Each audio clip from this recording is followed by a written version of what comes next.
A day in my life నేనేం చేస్తాను, full day ఏ work చేస్తాను అనేది మీతో కూడా షేర్ చేసుకుంటాను. 1.5 ఇయర్ బేబీ తోటి.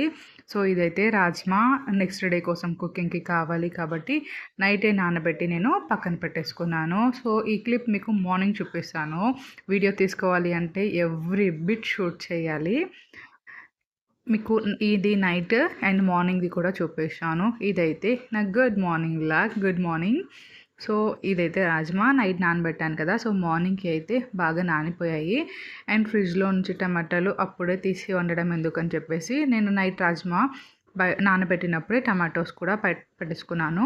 సో ఇప్పుడు రాజ్మాకి విజిల్ పెట్టాలి కాబట్టి అందులో కొంచెం వాటర్, దాల్చిన చెక్క, సాల్ట్ వేసేసి విజిల్కి అయితే పెట్టేశాను. నాకు 1.5 ఇయర్ బేబీ ఉందని చెప్పాను కదా. బాబు కోసం ఎర్లీ మార్నింగ్ రాగి జావ అయితే చేస్తాను. కొంచెం క్వాంటిటీ ఎక్కువ చేస్తాను ఎందుకంటే నేను కూడా మార్నింగ్ రాగి జావ తాగుతాను. రాగి జావ చేసుకోవడం చాలా సింపుల్. ఫస్ట్ మనకి క్వాంటిటీ ఒక 2 గ్లాస్ ఆఫ్ వాటర్ స్టవ్ మీద పెట్టేసి ఫుల్ బాయిల్ అవుతున్నప్పుడు మనం పిండిలో ఇలా కొంచెం నీళ్లు కలిపేసి మిక్స్ చేసేసి పోసేస్తే ఎమ్మటే అయిపోతుంది. ఎందుకంటే మనకి బబుల్స్ ఉండలు అస్సలు కట్టవు. ఇలా హీట్ వాటర్లో పెట్టినప్పుడు ఇలా బుడగలు వస్తూ ఉడికితే టేస్ట్ చాలా బాగుంటుంది. అండ్ చిన్నపిల్లలు కదా, చిన్నపిల్లలకి రాగి జావ డైలీ యాడ్ చేస్తే చాలా హెల్దీ. సో ఇప్పుడు రైస్ అన్నమాట. నేను మార్నింగ్ ఈరోజు రైసే వండుతున్నాను. సో రైట్ 1-3 సార్లు వాష్ చేసుకొని అయితే పెట్టేసుకుందామని చెప్పేసి ఒక సైడ్ రాగి జావ అయితే కుకింగ్ అవుతుంది, ఇంకొక సైడ్ రాజ్మా విజిల్. సో రాగి జావ ఇలా వచ్చిన స్టేజ్లో నేను కింద దింపేశాను. సో విజిల్ కుక్కర్కి చిన్న స్టవ్ అయితే ఓకే అని తొందరగా అయిపోవాలని రైస్ అయితే పెట్టేశాను. నేను కనిపించట్లేదని ఇందాక నుంచి మీరు చూస్తున్నారేమో. ఇదే నా గుడ్ మార్నింగ్. నిన్న మార్నింగ్ అయితే వాకింగ్కి వెళ్ళాను ఈరోజు. సో అదే అలానే ఉన్నాను. సో కొంచెం వీడియోలో కనిపిస్తే బాగుంటుంది కదా అని చెప్పేసి వచ్చేసాను. ఇంకా కర్రీ ఎలా చేసుకోవాలి అని చెప్పేసి ప్రిపేర్ చేసుకున్నాను. టమాటో, ఆనియన్ కట్ చేసుకున్నాను, టమాటో ఇంకా పేస్ట్ చేసుకున్నాను. ఆలోపు రాజ్మా అయితే విజిల్ వచ్చేసింది. కర్రీకి అని చెప్పేసి ఆయిల్ అయితే పెట్టుకున్నాను. మస్టర్డ్ సీడ్స్, జీలకర్ర, ఎక్కువగా నేనేం పోపు దినుసులు వాడను. సో సింపుల్ కొంచెంగా లైట్గా వాడేసుకుంటాను. ఆనియన్, పసుపు, కొంచెం ఆనియన్ గోల్డెన్ బ్రౌన్ రాగానే అందులో టమాటో యాడ్ చేసుకుంటాను. ఎందుకంటే ఇదంతా మిక్సీ చేసుకోవాలి కాబట్టి మామూలుగా మనం అప్పుడప్పుడు పెట్టేస్తే అయిపోతుంది. జస్ట్ కొంచెం మగ్గితే చాలు. ఇలా మగ్గిన తర్వాత కొంచెం కారం, ధనియా పౌడర్, కారం కొంచెం డిఫరెంట్గా ఉందని చూడకండి. ఇక్కడ కర్ణాటక స్టైల్ నాకు ఒక ఆంటీ తెచ్చిచ్చారు. సో ఎంతో ప్రేమగా ఇచ్చారు, నేను అదే యూస్ చేస్తున్నాను. కారం, ధనియా పౌడర్ అండ్ అల్లం పేస్టు కొంచెం పచ్చివాసన పోయేంత వరకు కొంచెం వేపుకోవాలి. ఆలోపు అన్నం అయిపోయింది. సో మనం ఇందాక టమాటో ఆనియన్ అదంతా పేస్ట్ ఉంది కదా, మిక్సీ పట్టేసుకోవాలి. మిక్సీ పట్టేసుకొని అదే గిన్నెలో కొంచెం వాటర్ యాడ్ చేసేసి అయితే ఉడికించుకోవాలి మంచిగా. ఇలా ఉడికిన తర్వాత మనం బాయిల్ చేసుకొని పెట్టుకున్న రాజ్మా అయితే యాడ్ చేసుకోవాలి. చాలా టేస్టీగా ఉంటుంది ఈ కర్రీ. ఇంకా చపాతీస్ తోటి, రోటీతోటి అయితే ఇంకా చాలా బాగుంటుంది. రైస్ తోటి కొంచెం ఆ కాంబినేషన్ అయితే చాలా బాగుంటుంది. కొంచెం గుగ్గిల్లాగా అనిపిస్తుంది మనం అన్నంతో తింటే. బట్ ఈరోజు నేను అన్నమే వండాను కాబట్టి మీకు రైస్ తోటే చూపిస్తున్నాను.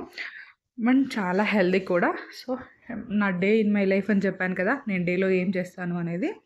సో వర్క్ అయితే ఎక్కడికి వెళ్ళాను ఎందుకంటే ప్రజెంట్ చిన్న బాబు ఉన్నాడు కాబట్టి ఇంట్లోనే ఉంటాను. సో ఫస్ట్ నా వర్క్ స్టార్ట్ చేసే ముందు నేనైతే వాషింగ్ మిషన్ ఆన్ చేసుకుంటాను. ఎందుకంటే మన పని అంతా అయిపోయేలోపు వాషింగ్ మిషన్ అయితే బట్టలు ఉతికి పెడుతుంది కాబట్టి. ఇక్కడ లిక్విడ్ అయితే అయిపోయింది. సో ప్యాకెట్ అయితే ఉంది, అందుకోసమని కొంచెం కొంచెం అంతా బాటిల్లో అయితే ఫిల్ చేసుకుంటున్నాను. సో ఇది అయిపోయిన తర్వాత ఆటోమేటిక్ మార్నింగ్ టిఫిన్ అయిపోయింది, లంచ్ వండేసాము అనుకుంటే ఆటోమేటిక్ డిషెస్ ఉంటాయి కదా. సో ఇక్కడ డిషెస్ అయితే వాష్ చేసుకుంటున్నాను నేను. ఇంకా డిష్ వాషింగ్ అయిపోయిన తర్వాత సో ఇల్లు అయితే క్లీన్ చేసుకున్నాను. సో ఇల్లు క్లీన్ చేసుకున్న తర్వాత పరిస్థితి అయితే ఇది. సో ఇంటి ముందు నాకు ఒక చిన్న పాట్లో మనీ ప్లాంట్ అయితే ఉంటుంది. పైన అలా కట్టాలని అనుకుంటున్నా బట్ రోజు కట్టట్లేను. సో ఇలా అన్నమాట. ఇలా అయితే క్లీన్ అయిపోయింది.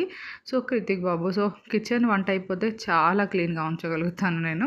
సో కృతిక్ అయితే పడుకున్నాడు. సో అదే మీకు చూపిస్తున్నాను. ఆలోపు బట్టలు అయితే అయిపోయింది, మిషన్ ఆఫ్ అయిపోయింది. సో బట్టలు కూడా తీసి బయట పెట్టుకున్నాను. కృతిక్ బాబు ఇంకొక బెడ్రూమ్లో పడుకున్నాడు, అందుకోసమని మీకు చూపించాను. సో ఎప్పుడైనా నాకు వీలు కుదిరితే హోమ్ టూర్ చేస్తాను. సో, ఇలా మేము ఫ్రెష్ అయిపోయాము. అండ్ మా డ్రెసెస్ కూడా ఇక్కడ ఆరిపోయాయి. మాకు సైడ్ బాల్కనీ అయితే ఉంటుంది బట్టలు ఆరేసుకోవడానికి. సో, 2 డేస్ డ్రెసెస్ అండ్ అందులో పిల్లలవి చాలా ఎక్కువ ఉంటాయి కాబట్టి చాలా ఎక్కువైతే ఉన్నాయి డ్రెసెస్. నేను ఇక్కడ మీకు చూపిస్తుంది కొత్తిమీర. చిన్న చిన్న ప్లాంట్‌కి పూలు పూస్తున్నాయి. నాకు అది అర్థం కాలేదు. ఇది ఏ ప్లాంటో మీకు తెలిస్తే ఎవరైనా కామెంట్ చేయండి. నేను ఆవాలు అని అనుకుంటున్నా. అండ్ అవైతే పుదీనా. చూడండి ఇక చిన్న అండ్ స్మెల్ అయితే ఎంత బాగుందో. అన్నీ అయిపోయిన తర్వాత పానకం చూపిస్తున్నా అనుకుంటున్నారా? ఇది శ్రీరామనవమి రోజు వ్లాగ్. సో, నేను ఆ చిన్న గ్లాస్ అయితే నేను లాస్ట్ శ్రీరామనవమికి అయితే తీసుకున్నాను. సో, అందుకోసమనే మీకు పానకం వ్లాగ్ అయితే చూపిస్తున్నాను. నా వీడియో నచ్చితే తప్పక లైక్ చేయండి అండ్ నా ఛానల్ని సబ్స్క్రైబ్ చేసుకోండి. నేను నా family videos and cooking videos అయితే డైలీ అప్లోడ్ చేస్తాను. Thanks for watching.